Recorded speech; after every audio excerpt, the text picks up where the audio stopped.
The ranch was a quiet refuge, sprawling across acres of untouched land, with rolling pastures and clusters of towering oaks. It wasn't mine, of course. It belonged to my childhood friend Dylan's family.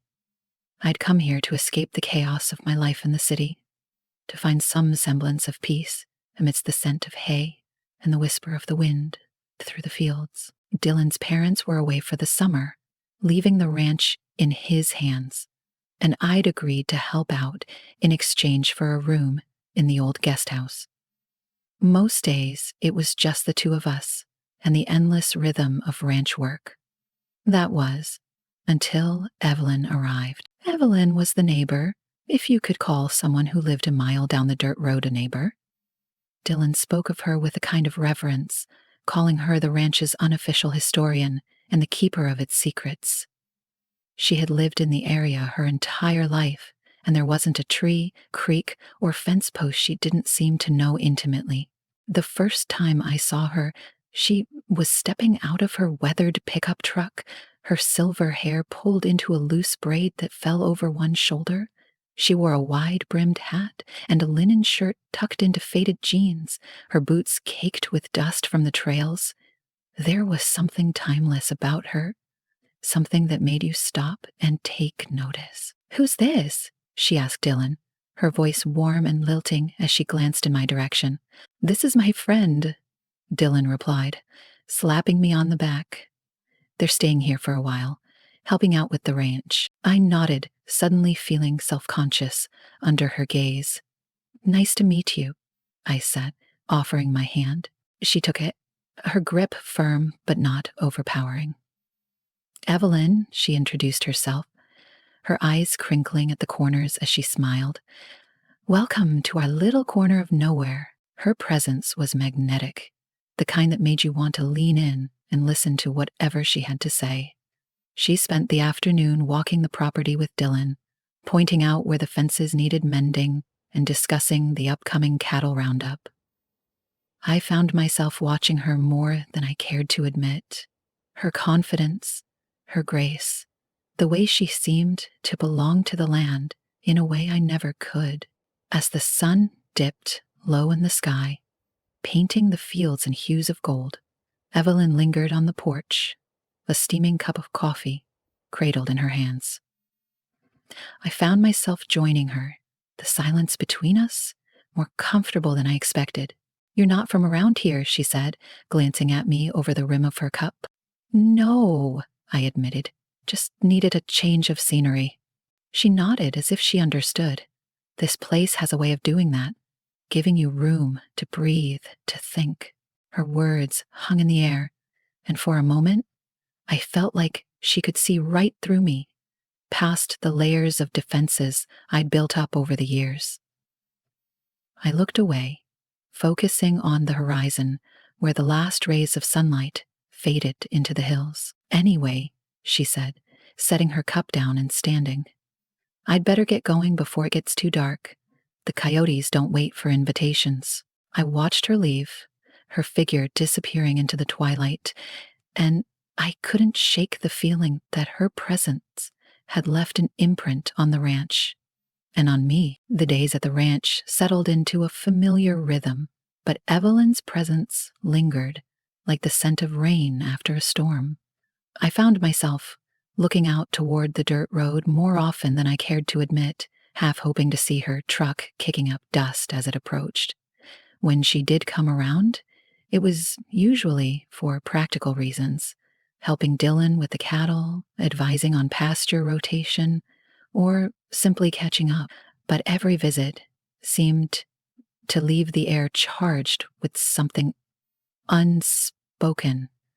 It was late one afternoon when I found myself alone in the barn, stacking bales of hay to prep for an early morning delivery. The sun was heavy in the sky, its rays filtering through the slats of the wooden walls, casting everything in a hazy golden light. The rhythmic sound of my own door broke the quiet, until the creak of the barn door broke the quiet. I turned to see Evelyn standing there, her silhouette framed by the fading daylight.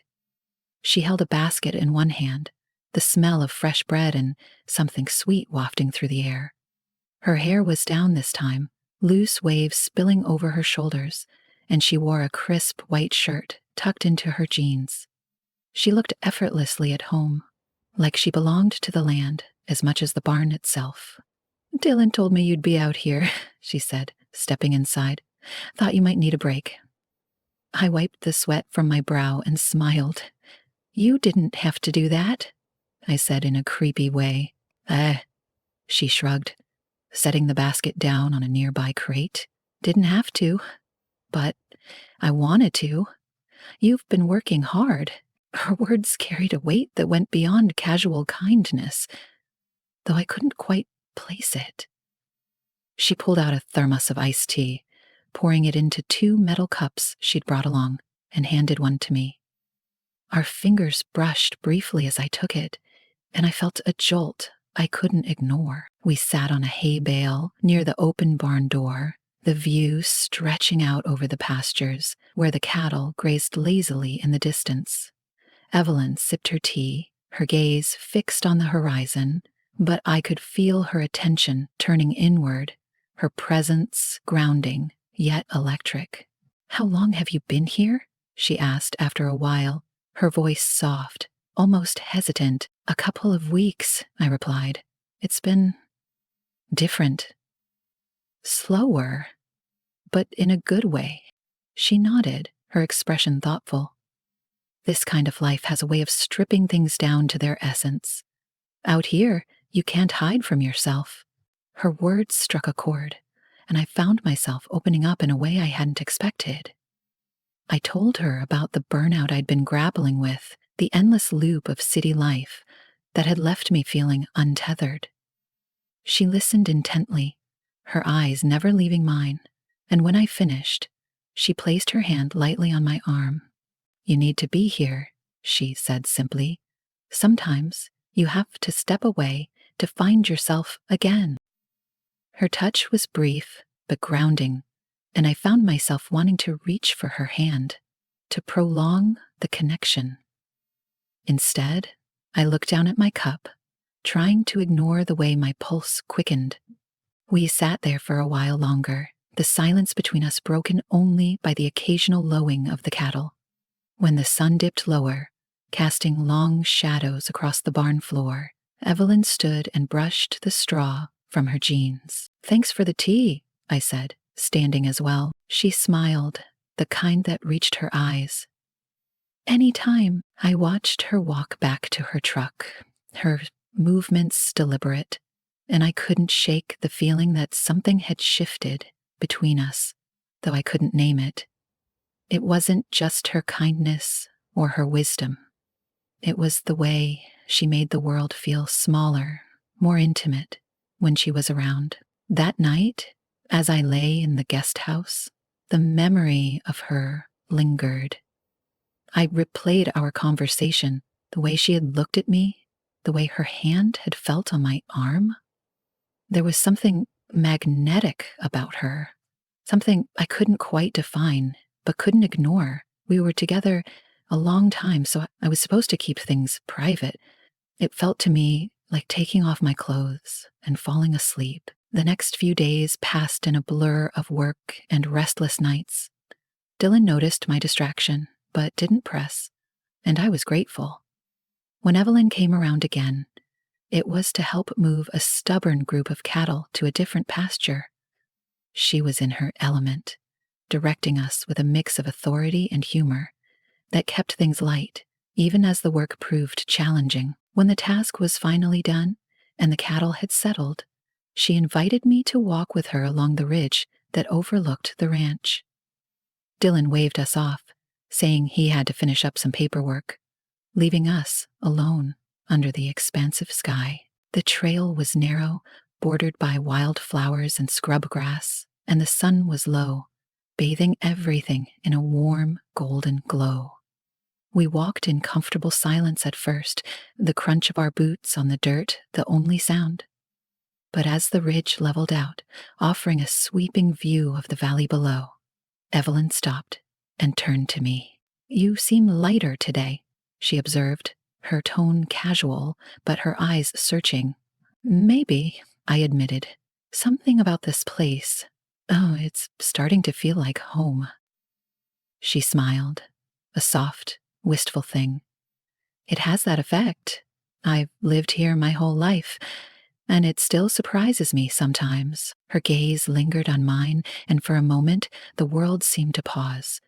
I wanted to say something, to close the distance between us, but the weight of the moment kept me rooted in place.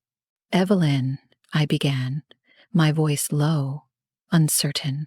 She stepped closer, her expression unreadable. What is it?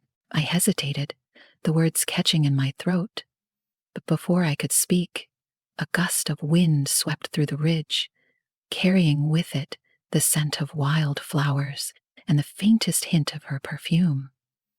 The moment stretched, charged with something unspoken, and I felt my pulse quicken. She reached up then, brushing a strand of hair from my face, her touch light but lingering. Her eyes searched mine, and I saw something there, something that mirrored the storm of emotions swirling inside me. This is dangerous, she said softly, her voice barely audible over the wind. Maybe, I replied, my own voice trembling, but it feels inevitable. Her lips parted slightly, as if to protest, but no words came. Instead, she closed the remaining distance between us, her hand still resting lightly against my face, her touch anchoring me in a way nothing else had. The world around us faded, leaving only the warmth of her presence, the steady rhythm of her breathing, and the undeniable pull between us. Evelyn's hand lingered against my cheek, her touch both hesitant and deliberate, as though she were testing the boundaries of a moment neither of us had anticipated, but could no longer resist. Her eyes held mine, searching for something. Reassurance, perhaps? Or permission? Evelyn's hand lingered against my cheek, her touch both hesitant and deliberate, afraid that any action might shatter the fragile connection between us. You should say something, she murmured, her voice low and trembling, betraying the calm exterior she usually wore so effortlessly. What if I don't have the words? I whispered, my throat tight, my heart racing. The doctor mumbled, finally speaking, through his hands. Her lips curved into the faintest of smiles, though her eyes were still heavy with uncertainty. Then don't. Sometimes words just get in the way, and then, before I could think better of it, I leaned forward, closing the narrow gap that separated us. Our lips met softly at first, the kiss tentative, as though we were both testing the waters of something neither of us fully understood. Her breath hitched, and I felt her hand tighten slightly against my face, pulling me closer. The world seemed to tilt as the kiss deepened, the softness giving way to something more urgent, more raw. Her other hand found its way to my shoulder, her grip firm, grounding me even as my thoughts spiraled. The scent of wildflowers and sun-warmed earth surrounded us, mingling with the faint sweetness of her perfume, and I was acutely aware of every detail, the warmth of her skin, the way her fingers curled into the fabric of my shirt, the soft sound she made when I slid my hand to her waist. When we finally pulled apart, our breaths came in shallow gasps, the air between us charged with something electric. Evelyn looked up at me, her expression a mixture of wonder and fear, as though she couldn't quite believe what had just happened.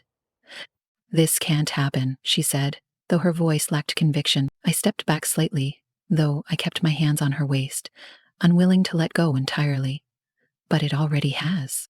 Her eyes searched mine, her lips parting as though to argue, but no words came. Instead, she closed her eyes, exhaling slowly, and I felt her body relax under my touch. You don't know what you're getting into, she said finally, her voice barely audible. This It's complicated. Maybe, I admitted. Then it feels real. For a long moment, neither of us spoke. The wind whispered through the wild flowers around us, carrying with it the faint hum of cicadas in the distance. I could feel the weight of her hesitation, the battle waging within her, and I wanted to say something, anything, that might make it easier. But I knew there were no words that could untangle the knot of emotions we were both feeling. Evelyn stepped back then, slipping out of my grasp, and the loss of her warmth felt almost unbearable. She turned away, looking out over the valley, her arms wrapping around herself as though to ward off a chill. "I'm not who you think I am," she said quietly. "I've made mistakes. I've hurt people." "So have I," I replied, my voice steady. "We all have." She shook her head, a bitter laugh escaping her lips. "It's not that simple. It never is," I said, stepping closer but careful not to touch her. "But that doesn't mean it's wrong." She turned to face me then, her eyes filled with something I couldn't quite name. Pain, maybe, or longing, or some combination of the two. "What are we even doing?" I hesitated, the weight of her question pressing down on me. "I don't know," I admitted, "but I know that being here with you feels right." Her lips trembled, and for a moment I thought she might cry.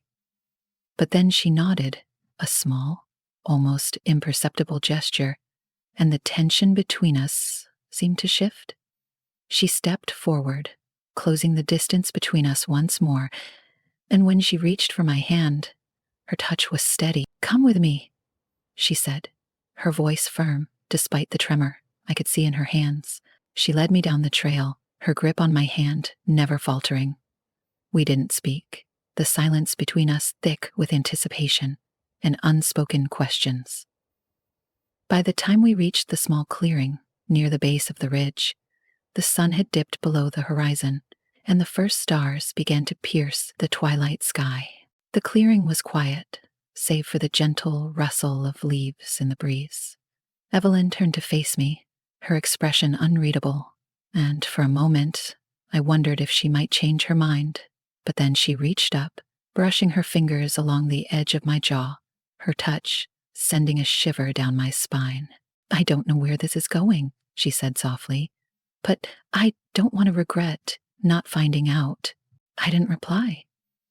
There was nothing I could say that would capture the storm of emotions raging inside me.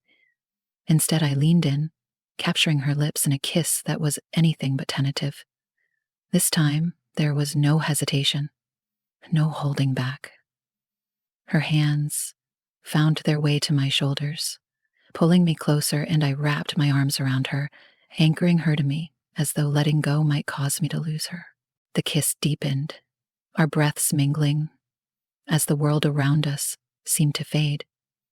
Her fingers tangled in my hair, and I felt her body press against mine, her warmth searing through the fabric of our clothes. The clearing became a sanctuary, a space that belonged to no one but us, and for the first time, in what felt like forever, I allowed myself to let go.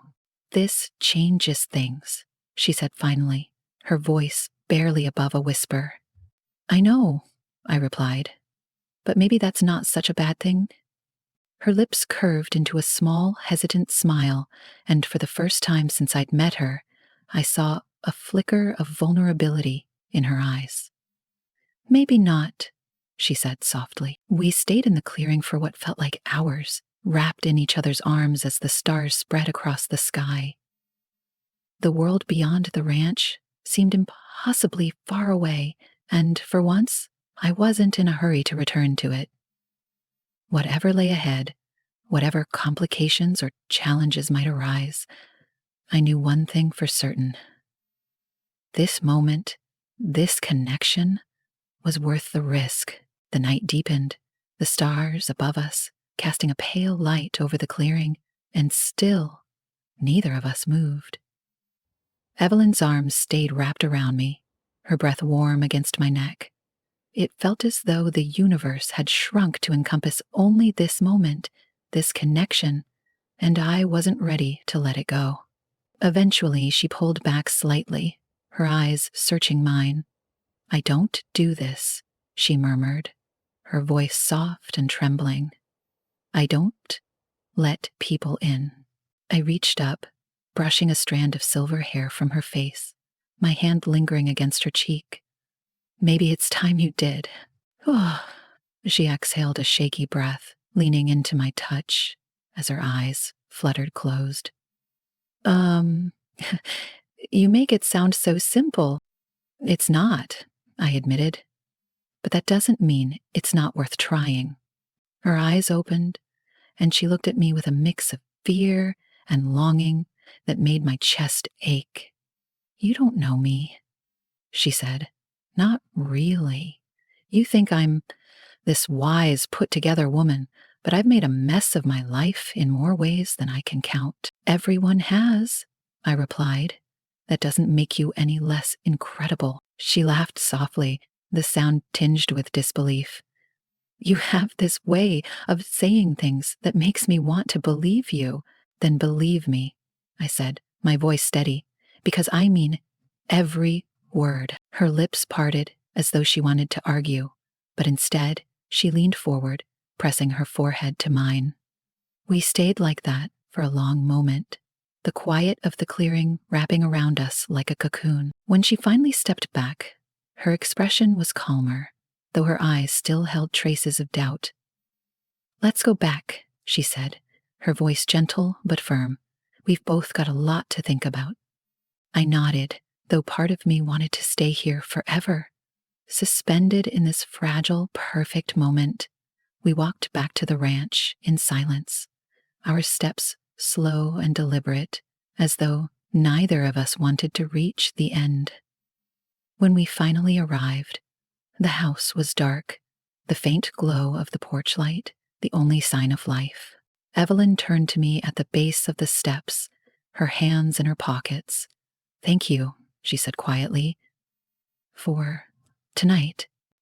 I wanted to say something meaningful, something that would capture everything I was feeling. But the words wouldn't come.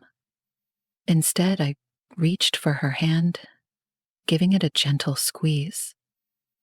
Good night, Evelyn." Her smile was small but genuine, and she nodded before disappearing into the shadows, leaving me standing there with my thoughts. The next morning, I woke early, the weight of the previous night still heavy on my mind.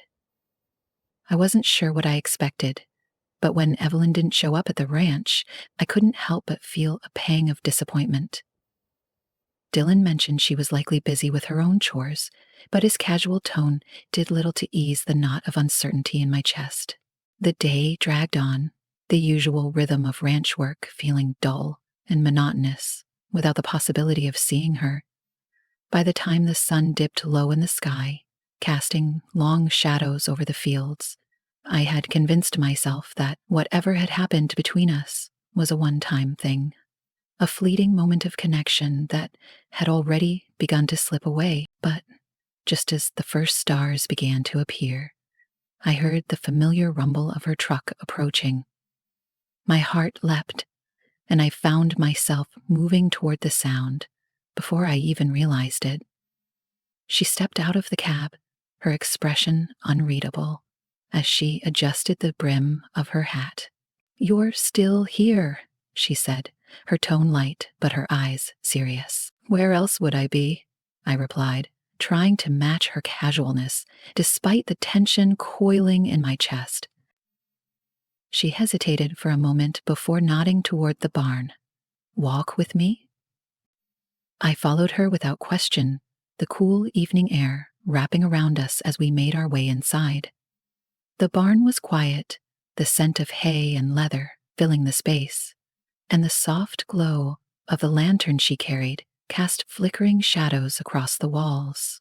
She set the lantern down on a crate, her hands resting on her hips as she turned to face me. "I've been thinking," she began, her voice steady but low, "about last night, about Us. My throat tightened, but I forced myself to meet her gaze.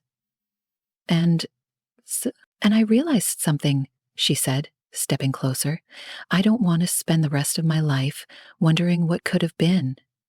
Her words hit me like a wave, and before I could respond, she reached for me, her hands gripping the front of my shirt as she pulled me into a kiss.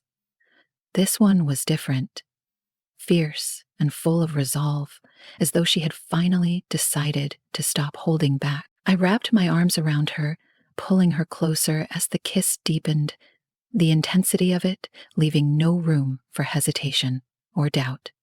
Her hands moved to my shoulders, her fingers digging into my skin as though she were afraid to let go.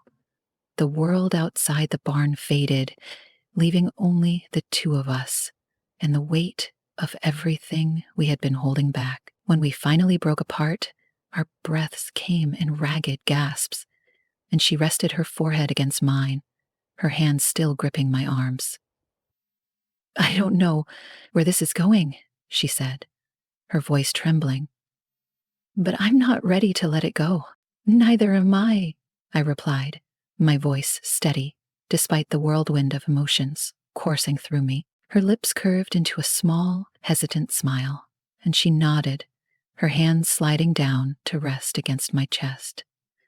Then let's not, We stayed in the barn long after the stars had filled the sky, wrapped in each other's arms as the world around us seemed to fall away. It wasn't perfect, and it wasn't without complications, but in that moment, it felt real, and for now, that was enough.